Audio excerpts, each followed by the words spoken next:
go. An early edition of Knicks Weekly presented by KnicksFanTV.com, CP the franchise, the Stratocaster, Alex Rotaros on the ones and twos. Knicks riding a 7-game winning streak. Sweep this week's schedule. 2 against the Bulls on the road and against the Pacers on the road. A little Midwest tango. And the Knicks come out on top, man. A lot of heroics, a lot of heroes in these games. We're going to talk about it, take a look at the week ahead, and also listen to a couple of sound bites from last night's game, man. 7-game win streak. Salute to everybody in the chat. Once again, hit that thumbs up button for you boys. A little matinee edition of Knicks Weekly, episode number 42. Let's get into it, man. Hit that thumbs up button for you boys, and let's talk about it, man. All right, Al. 3-0 in the campaign. You beat the Bulls in overtime. Then they came out and washed the Bulls in the rematch. And then against the Pacer team who has been having a good season. You know, the Pacers were supposed to be tanking it up and rebuild. And they've been very competitive, led by Halliburton. Matherin's heroics. He's going to be in the running for Rookie of the Year. They're getting some good offense out there. Obviously, Halliburton, like I said, leading the way. Buddy Hield doing the damn thing. Miles Turner adding to that mix. Knicks found themselves down by 6 in crunch time and found a way to get it done, led by Jalen Brunson on one end. Julius making some clutch defensive stops on the other end. And then 6 free throws by Julius to seal it, man. And, you know, my takeaways from this week were, number one, they've just been getting the job done. It's starting on the defensive end. And yes, the Bulls, they did let up 120 to the Bulls, but they started that game off pretty well defensively. I just thought second half the Bulls kind of picked it up. But it's starting on the defensive end. Rebounding. They've won the rebounding battle in all 3 of these games, dominating in some of these games. And that's Julius, that's Mitch, it's RJ, it's Quentin Grimes, Hartenstein rebounding the ball well. So they've been really, really aggressive on the boards and taking advantage of these smaller lineups. Both of these teams can go relatively small in certain respects. With the Bulls, it's in the front court, playing Vucevic at the 5. With the Pacers, it's more on the perimeter. And some of your wings, they play a lot smaller. But the Knicks, Tibbs didn't flinch, man. He maintained his bigger lineups, and they made these teams pay when it came to the rebounding battle. I thought that was big as well. And then on top of that, offensively, you're getting it from different guys, man. The big 3 definitely stepped up.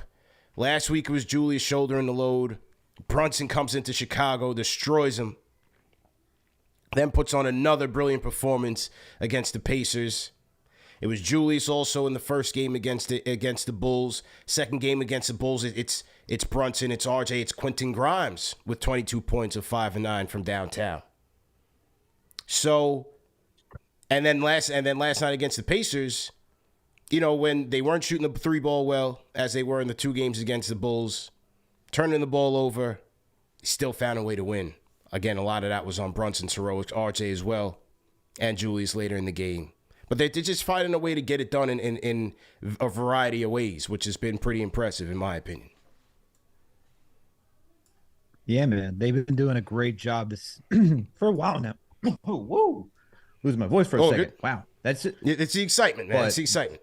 It is the excitement, man. Look, the Knicks are on a 7-game winning streak. How can you not be excited? Look, we had so many windows in the chat last night. Everyone's jumping out the window. I'm jumping out the window. This team has been great, man. Since that Mavericks game, they really stepped up. And the biggest component, and I wrote about this too for KnicksFanTV.com, go make sure to check out that article. It's about the defense. The defense is really coming through for the New York Knicks, bro. You look at this team. They are still, since that Cleveland Cavaliers game, they're still number 1 right now in defensive net rating. The only team under triple digits, 99 right now. That's how good this defense has been. Yes, you have the guys like Quentin Grimes, Miles McBride, Emmanuel Quickly, who are helping you with that perimeter defense and point of attack. That has been a game changer. You're seeing that other teams are struggling to attack the Knicks. And that, and also from three and just getting into the lane. When you can stop teams from getting into the lane, that means they have to rely on jump shots. And with the guys that we have right now, they have good closeout speeds that they can just stop. They can contest a lot of 3-pointers. And seeing that has made a difference for the New York Knicks. Obviously, we know about the paint protection. We know how Mitch has been impactful as well. But the defense has to be pointed out. Look, prior to this change, the Knicks were in the bottom 5. The fact that they're number 1 right now over this time period, and now on this season, they jumped from, I think it was 26. 26. 26. Yep. 26 was when they were at their lowest. They are now on the season because of this defensive change. 8th, CP. Yep. Not 8th. Wait, 9th. 9th right now. They are 9th. Wow. 9th in the league right now. That is quite the jump from 26th to 9th just because of this type of change. We got to talk about how this team has gotten back to Tom Thibodeau type ways, man. Back to the ways that this team was just everyone loved this team because in the 90s it was predicated on defense. When they became the 4 seed in the 2020-2021 season, it was on their defense. They were number 4 that season in defensive net rating, and now they're number 1, but now up to in the top 10. Talk about quite a change, bro. It's big. Got to stop talk about that. Yeah. But the one thing, and we mentioned it last night on the show, this second unit, man, I think we really need to get into a conversation because looking at the numbers right now, prior to that lineup change, there were some implications. Okay, not only did we get better defense, but our second unit offense took a drop. And from before that change, the Knicks were 12th in the NBA with their bench scoring at 37.4 points. They are now. I'm sorry. Hold on. Am I getting that right? Yeah. Sorry, reading it wrong. No, good. Knicks were 8th. This is where they were 8th. Knicks were 8th and 37.1 points with their bench scoring.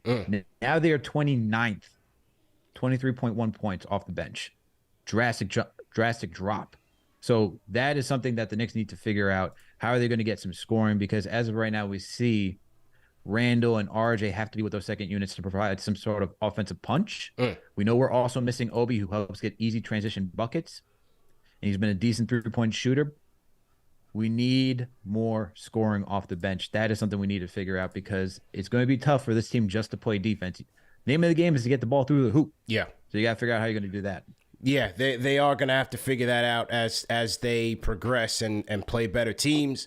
How will they complement that defense with a little bit more scoring punch off of the bench? You're hoping it's quick, but we'll talk about our stock up and stock down, but quickly is in another shooting slump as it seems. So, you're going to need some sort of punch off of that bench. Will it be Obi when he comes back? Will they make a move at the deadline? That's left to be seen. But so far, as you started off saying, the defense has been on point, and you got to give Tibbs a lot of credit since he's shortened the rotations and gone with his defensive dogs, especially off the bench, adding McBride to the mix with Quickly out there, just being complete pit bulls in the backcourt. You put in Grimes in that factor. Grimes has had to draw Levine and Halliburton this week, and I thought he made it tough for them. I thought he really did make it tough for them. And when those guys are in together, you see how switchable they can be. It gives more versatility to the defense. But you're also seeing with the bigs, their ability to be a bit switchable and still keep the defense stable. There was moments in that Bulls game where Julius had to draw Levine and made some good plays. In the end of that Indiana Pacers game, he had Julius on Halliburton for back-to-back plays. He got the job done, including forcing a turnover on the first one that got it to Grimes and ultimately got Julius back to the line. You've seen Sims in the Bulls series, especially being out there guarding on the perimeter.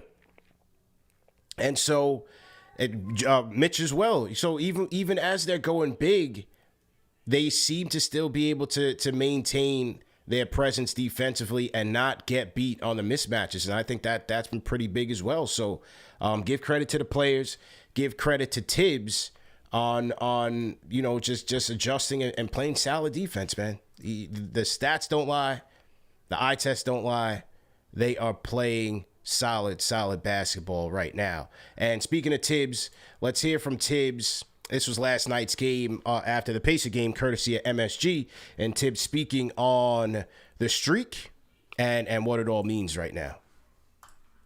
So to everybody in the chat, once again, hit that thumbs up button for you boys. You're rebounding and keeping your turnovers down. That puts you in position to win. So, and if we keep doing what we're doing offensively, where we're creating rhythm for each other, we're going to score plenty of points. So we have to understand what goes into winning, and then how you win. And each game is different. Like what's happened. Like win streaks don't mean anything. This game won't mean anything in our next game. You got to start all over, put the work into preparation, and then when the ball goes up, be ready to go. All right, so Tibbs talking about keeping the defense, keeping the energy, keeping the intensity up on the defense, rebounding. Mm-hmm. Those are the keys to keeping this thing alive and staying hungry. Tibbs talked about staying hungry here. Now here was Rick Carlisle after the game. And he was quite complimentary of the Knicks after a few years back, kind of throwing them under the bus. Here's what Carlisle had to say. This is courtesy of Bally Sports, Indiana. But right now, New York is as good as any team in the NBA. And, to go toe-to-toe, and, we had a 6-point lead, and then they hit 2 threes in the last couple of minutes. I don't remember the exact sequence. Very disappointing, no question about that. But we'll just, we'll learn from it.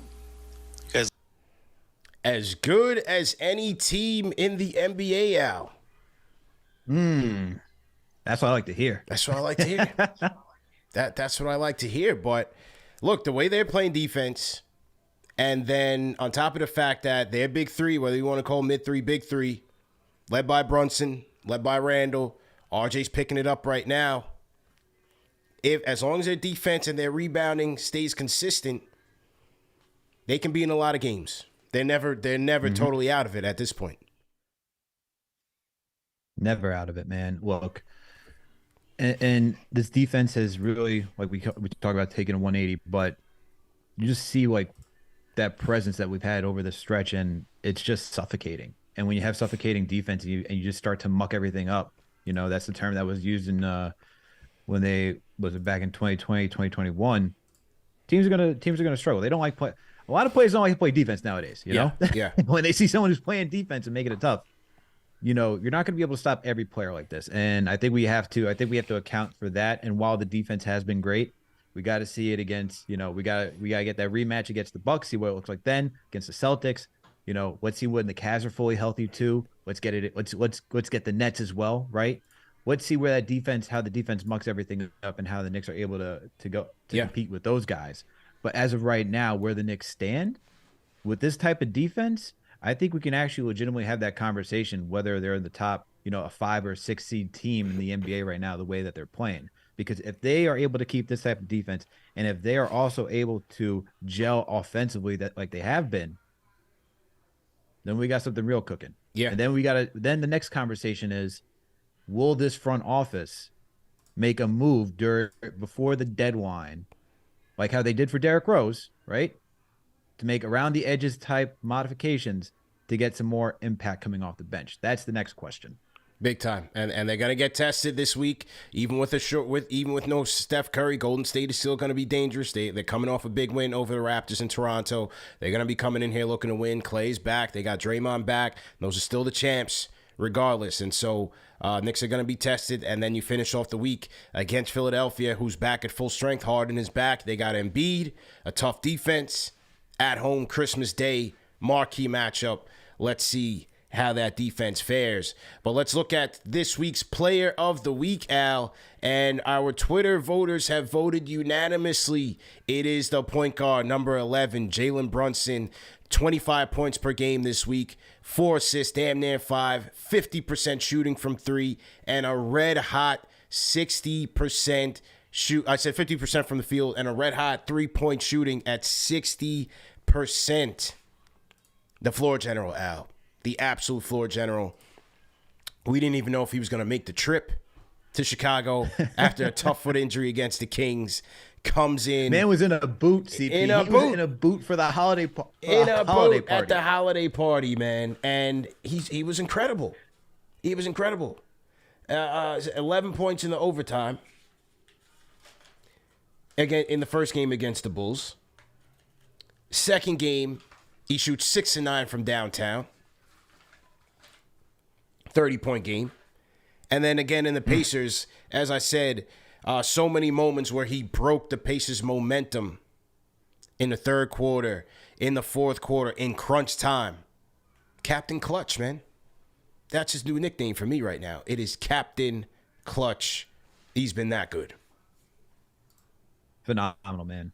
Phenomenal. Like, I think I'm running out of words just how to just, talk about his impact on this team and his style of play. It's just, he's different, man. He's different. We haven't had a solid point guard like this that can attack on all three levels, that can orchestrate an offense, that can just be clutch in those big moments. We talk about, I mentioned on the show last night where Clyde mentioned that Randall scores. He's our top first quarter scorer. Mm-hmm. But you know who our best fourth quarter scorer is? Jalen Brunson. Easily. and it shows, man. And it shows by the way he competes. It shows by, when you need big buckets, that's him. I mean, he's averaging about 5.5 points in the fourth quarter. Next person would be Julius with 4, RJ with 4 as well. But those 5s that you see, and he's averaging 47% from the field in the fourth quarter as well. That just tells you his impact overall, Yeah. And in the fourth quarter, it's going to slow down. You're not expecting a lot of points. Like Randall's averaging about 8 points in the first quarter. That's when the game starts to slow down. That's where everyone's starting to get into their sets. If they can get a breakaway, sure, they're going to take it. But they want to make sure every possession is worth something as the clock is winding down. And you see that while having Brunson being the leader and doing those type of things, you can just tell that his playmaking is key. His shot creation is necessary. And just his overall leadership, the calmness, it's just effective. The fact that everyone defaults to him in those moments and they're looking for him to do something, it shows how big of an impact he is for this team. And the fact that they even trust him to do that because he can produce. Look, we saw what he did in the Western Conference playoffs, and it's just translating to this season. I feel like he's actually taken another step. We asked Derek Harper while I was on the show, do we think he could be an all-star? Does he think so? Yeah. He's making a case right now where you got to put him into all-star considerations. Big time. And you hit the nail on the head. The fact that they had deferred to him, even games before this week, there's some late game situations where Julius has gotten the ball. He gives it to Brunson like, yo, do your thing. Mm-hmm. And it's because he's gotten the job done. He has the respect and the command of the locker room. As you said, he brings a poise and a calmness to that team. And it's major. It's major. Because you think about some of these late game situations, these clutch moments last year, it would be in Julius's hands. It would be in RJ's hands. And a lot of times they weren't successful. Think about a 6-point deficit with 2 minutes left against the Pacers on the road without a Brunson. That's probably an L last year. Mm-hmm. And this year he comes up in a major way. Knicks one of 3 teams with double-digit road victories, man. They've been road warriors this year once again. And that's been big because to me it indicates that they're playing hard for each other. They're playing together. You got chemistry, and the locker room is together, man. So that's big. Really big. Yeah. You got to wonder, and also, not only, to add on to them trusting each other, what about this? We go back to the rotation, maybe cutting it down to 9. Yeah. The guys that you have in there, there's even more trust now. So it's, you got to wonder because the human element to playing a sport, I sometimes think gets overlooked. We can always look at the numbers. We look at what we see with the eye test. But there's that human element where, whether it's playing pickup basketball, high school sports, college sports, whatever, it all translates to the pros as well. Where that emotional connection, right? Where you can believe in your teammate, you can always rely on them. I wonder if this rotational change made this team even bond even more because there's a level of trust, and I think there's also you could see that there's you could see the hierarchy now, right? Yeah. like even with the second unit, when you have RJ and Randall in there, they're, obviously IQ has the go ahead to shoot because he's supposed to be our lethal shooter, right? But you see that they rely, if it's RJ, RJ's gonna initiate. Randall's here, let Randall initiate. Brunson's on the court, okay, he's running the show. We got to figure out how we're going to complement them, right? And maybe prior to that, we saw a little like, hey, where am I going to get my turn? Where's this all going to come from? Maybe it was a little too muddy. So we got to wonder what that human element is to this locker room of actually shortening it down to 9 and making these type of changes have made that impact as well. Big time. Here was Jalen Brunson's sound bites after the win against the Pacers. Salute to everybody in the chat. Once again, hit that thumbs up button for you boys. Knicks Weekly, presented by KnicksFanTV.com. You had the sprained ankle, but you shown uncanny grit, man, down the stretch. And how does that feel to be able to come through like that? I mean, anytime you can come away with a win, everything feels good. So I'm fine. I'm going to keep gutting it out and just keep playing. And if I can walk, I can play. You know that. All right, that's Brunson saying if he can walk, he can play.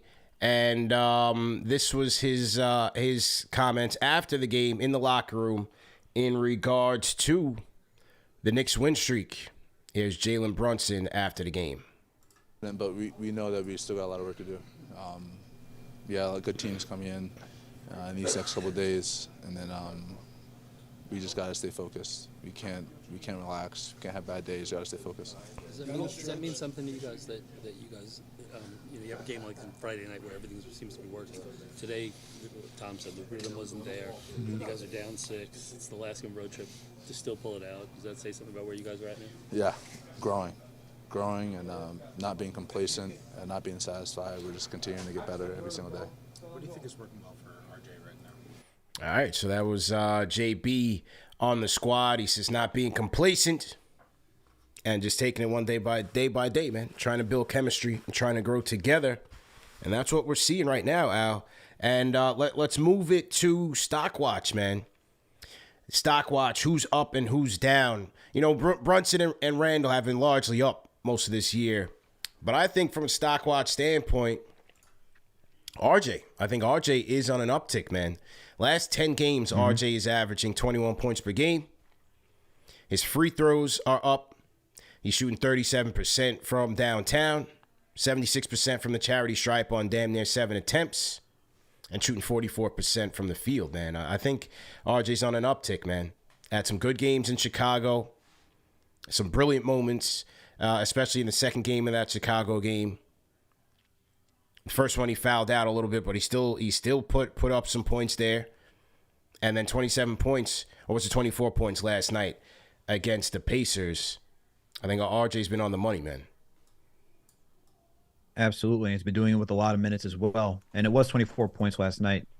You look at these last couple of games, RJ, for the most part, has not averaged under, I should not say average, but he's only had very few games where he's played under 30 minutes. Mm-hmm. And that was one against Detroit, just because that was a blowout. And then he also had one against Dallas, and that was because the Knicks got blown out. So you look at this and you see that he's giving you 26 points. He's getting you 15, 26, but now he's up on that uptick. These last 5 games in particular, 22 points has been the minimum. Everything else, you either have 26 against the Hornets, 27 against the Kings, 22 against the Bulls, 27 against the Bulls again, and then 24 last night. It looks like RJ is starting to find his rhythm. I like it. I like that the free throw shooting has really improved this season. That has been a critical area. And I think, obviously you want to see him add more to his game. Some jump shots have been sprinkled in here and there. But his ability to finish around the rim, which we talked about last night, very inspiring. 10 of 14 was inside the arc. As long as he can keep this up, man, and be that threat when he's going downhill, it just starts to open up things for the rest of his teammates, whether that's Brunson and Grimes from the perimeter or even Randall, and just creating more opportunities for anyone else just to attack, because once you have the defense to collapse, you can kick that out and someone else can attack from a different position. So right. I like what RJ's been doing, man. His stock has definitely been going up. Stock is definitely going up, and as the stat goes, once this big three each hit 20 points, Knicks are 6-1. So if RJ maintains his consistency, see what Brunson is doing. Julius has been doing damage. That's big for this Knicks offense, especially when you're still waiting for the bench production to increase offensively.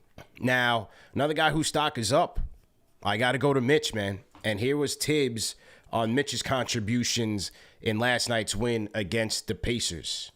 You know, every game it's protecting the rim, making good decisions, guarding the pick and roll, and then offensively, the offensive rebounding, and then putting pressure on the rim. And so oftentimes they're putting two people on them, and that opens it up. We get a tip or, scramble, and it's a kick out, and it's a three. So just keep playing to your strengths, and he's been playing great basketball for us. Jalen and we've seen that, when Mitch has been getting those offensive rebounds and kicking it out, a lot of times it does lead to threes. It happened in the Chicago game. It was one where Mitch got that offensive rebound, tipped it out.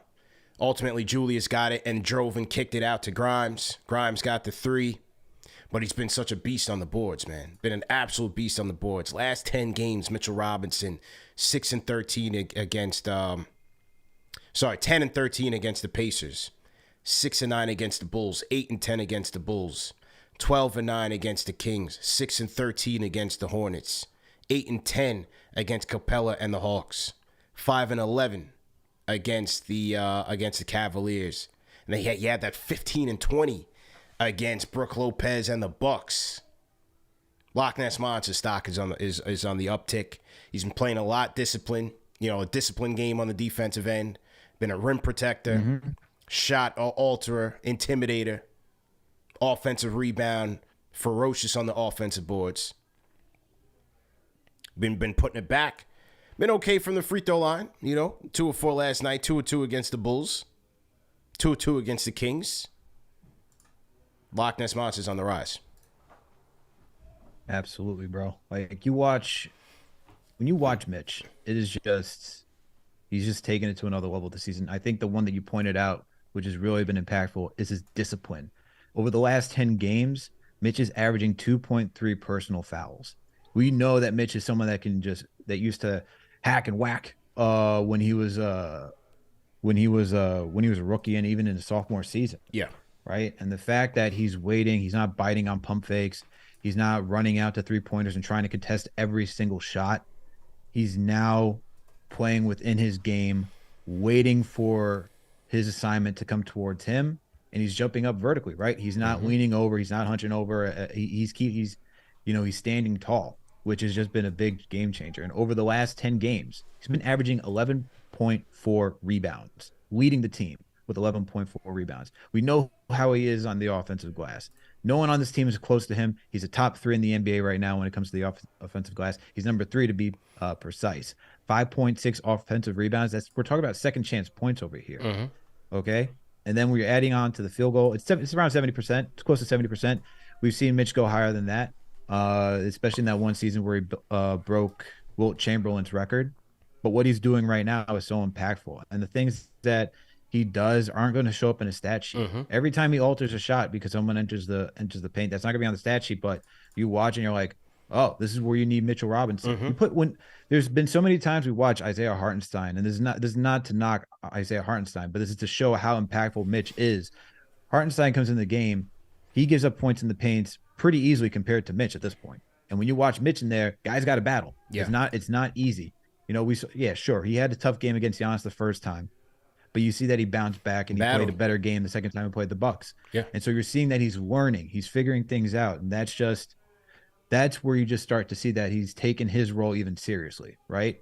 And I love that about Mitch because we need him defensively. Having the perimeter defense and having him as an anchor right now, that's why this defense has been stifling. Big time. He's been the anchor. So, yeah, Mitch's stock is definitely up. And stock down, it's IQ, man. IQ over these last 7 games, 8 points, 2 assists, 33% shooting from the field, 25% from downtown on 4 attempts. His defense has been good. His defense has been on point all season. But offensively, as we talk about how this bench unit picks it up, it has to start with him. It's not McBride. And, people were getting on me when I was questioning McBride added to the lineup. We know McBride's defense is there. But offensively, he's limited right now. That's just a fact. IQ has to be that guy that picks up that bench unit. It's only him. It's a 9-man rotation. He has to be the spark. He has to be better scoring. And right now, it's just not there for him. It's just not there for him. So, for me, quickly stock is down. Although the defense has been consistent and on point, offensively, we got to pick it up, especially once they play some better competition. Absolutely. And it's not only his shooting that needs to come around. He's now been given the keys, right, when Brunson's out, to be that lead point guard. And, we'll see him and McBride alternate who's bringing up the ball up the court and who's initiating the offense. But when you're given the chance to, play and to play, when you're given the chance to run an offense, you have to do better, and you have to actually attack, man. Because we see too many times going east to west. He needs to go north and south. And I would like to see the playmaking just take another step back up, because his lack of playmaking for the second unit has been non-existent. We know that he can do it. We saw like what he did the last season. We saw at the beginning of the season where he had 8 assists. We know he can be a playmaker. We know when he's in that mode, he can attack. We need to see more of it, man, because without that, the second unit is just going to continuously struggle. Yeah. Yep. They've been able to survive, but again, if the big three are not producing the way that they have been, or Grimes doesn't have a big shooting night, so on the bench, gonna have to get some bench production. So IQ stock is down for this week. Let's see how they bounce back. And speaking of upcoming matchups, man, Knicks back at home to take on the Dubs, the world champs, without Steph Curry. That'll be tomorrow night, Tuesday, at MSG. Then they have the Raptors coming in town on a back-to-back. Raptors just losing, getting washed by the Warriors, so they'll be looking to bounce back. You have the third and last matchup against the Bulls at home, and then the Christmas Day matchup, marquee matchup, man. James Harden, the Beard, Joel Embiid coming to the Garden, the big show on Christmas Day to kick off the Christmas NBA week. Or day, rather. Give me your thoughts on this week, man. First of all, look at Gamba adding some of the Christmas theme to the graphics. He did, right? I like it, man. Let's get back. He threw some tinsel. He threw some tinsel, a couple jingle bells over there. You know what I mean? Attention to detail. Some ornaments, man. Yeah. Look at this. Yeah, we got ornaments. Not only are the Knicks leveling up, KFTV is leveling up. That's right. Well, look at those graphics, That's all right? right, man. Look at those graphics. Shout out to you, Gamba. Attention to detail. What do you think about this week, man? This is going to be a good test, man. This is going to be another good test. The Knicks should be able to take care of business against. They should be. I'm not guaranteeing anything, but they should, especially against the Raptors, who seems to be tearing apart at the seams right now. There's conversations right now whether or not they're going to be blowing it up, whatnot. Masai Ujiri, he's an all-in or not type of person. Mm-hmm. So we'll see how the Raptors, if they're going to recalibrate for the future or if they're going to try to continue to compete for this season. Warriors, we know they're without Steph Curry. Yeah, still got to get the job done. That's still a good team. They still got offensive scoring. Jordan Poole, you got to watch out for. So that'll be a good test as well on our home court. Thankfully, we don't have to have another ceremony, take up 15 minutes because Steph Curry, we don't need any more of that. All right. Jeez. Thank goodness we don't get any more of that. Yeah. Then you got the Bulls. If we sweep the Bulls this season, Bulls just gave up 150 points last night to the Timberwolves, man. They are mailing it in. I saw that. Mailing it in. I saw that. Did you see? I think it was the Bulls Twitter account. It was like they just put final. They didn't say we'll be back. They didn't say anything like that. It was just like final. Brutal. It's starting to get really bad over there. Yeah. And then Sixers, man. We played the Sixers when they weren't healthy. Had no James Harden, no Joel Embiid. These guys are back. Right. Can this defense? This will be a really good test for Quentin Grimes, because it's going to be Quentin Grimes on James Harden. Yeah. That's going to be one. That's going to be his defensive assignment. And then you got to look at Mitchell Robinson against Joel Embiid. This is where that's going to put the defense to the test. Yeah. Okay. So I'm looking forward to that game. All right. I want to see how they compete in that one. But this entire week, man, it'll be an interesting week. Yeah. It'll definitely be an interesting week. I'm optimistic about it. I think it will be. You can't. I think it's one where they can't sleep. You can't sleep. It starts tomorrow against Golden State. Jordan Poole just scored 43 on the Raptors. That'll be Grimes' assignment. You never know with Clay, right? He's not the same Clay, but he can get it popping. He can turn back the clock on you, so don't sleep, especially from 3. Draymond, they still have the experience. Those are still the champs. And Wiggins, who missed the Raptors game, did travel with the team to Toronto and had been practicing with the team. So Wiggins could be back tomorrow. So that amplifies their defense and gives them some more wing scoring. So Golden State coming in here, even without Steph, could give us some problems. So don't sleep on that matchup. The Raptors series, the Raptors always play us tough, even though they're struggling. Between Barnes, Achiuwa, you have Siakam to deal with, Van Fleet. Still a good team. It's still a tough team and a tough matchup. The Bulls game, I think we can take that, and then Christmas Day will be the toughest one of the week.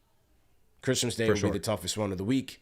It's a matinee game, early game. It's Christmas. What will the vibe be? How will they be feeling mentally? Different than a 7:30 time. Different type of game. I'm curious to see how they come out the gates with that one. I'll go 2-2 in the week. 2-2? I'll go 2-2 in the week. Yeah, I'll go 2-2. I